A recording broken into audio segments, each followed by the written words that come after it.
एक शहर में राखी और महेश नाम के दो पति पत्नी रहते थे जो एक दूसरे से बेहद प्यार करते थे और उनके दो बेटे होते हैं जिनमें बड़े बेटे का नाम करण और छोटे बेटे का नाम ऋषभ होता है। दोनों ही काफी टैलेंटेड और होशियार होते हैं जो हमेशा पढ़ाई लिखाई में अव्वल आते थे।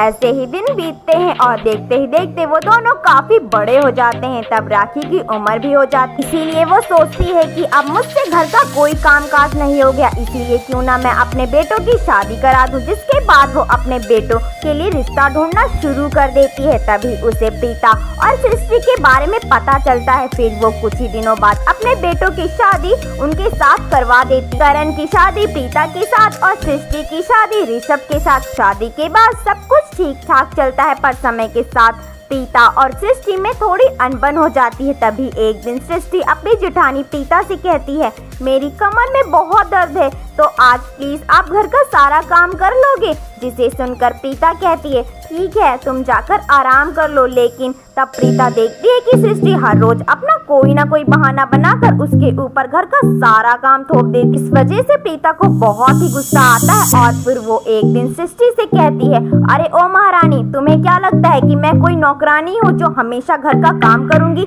जिसे सुनकर सृष्टि कहती है, मैंने कब कहा आप नौकरानी हो, बल्कि आप तो इस घर की महारानी हो। क्या कोई महारानी घर का काम नहीं करती है। जिसे सुनकर प्रीता गुस्से से लाल हो जाती है और वो सृष्टि के बाल पकड़कर उसे खींचकर एक थप्पड़ मारती है। जिसके बाद सृष्टि गुस्से से आग बबूला हो जाती है और प्रीता को बहुत बुरा भला कहने लगती है।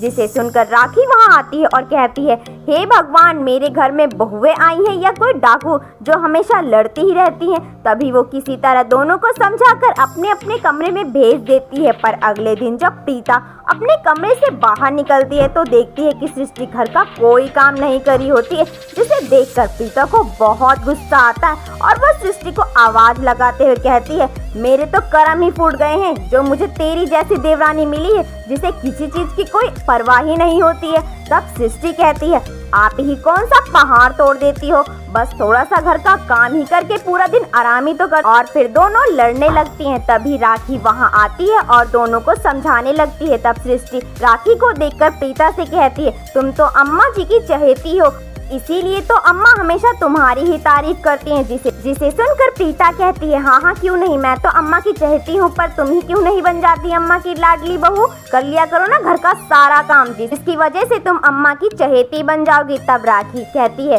चुप रहो दोनों और अपनी लड़ाई बंद करके अपने अपने कमरे में चली जाओ। जिसके बाद राखी कहती है, मैंने तो अपने लिए बहुओं को ढूंढा था, ऐसी लड़ाकुओं को नहीं। पता नहीं भगवान इनका क्या होगा। तो दोस्तों, आपको हमारी ये स्टोरी कैसी लगी आप हमें कमेंट बॉक्स में कमेंट करके जरूर बताएं और वीडियो को लाइक शेयर जरूर करें। साथ ही ऐसी मजेदार और इंटरेस्टिंग स्टोरी देखने के लिए आप हमारे चैनल को सब्सक्राइब करना बिल्कुल ना भूलें।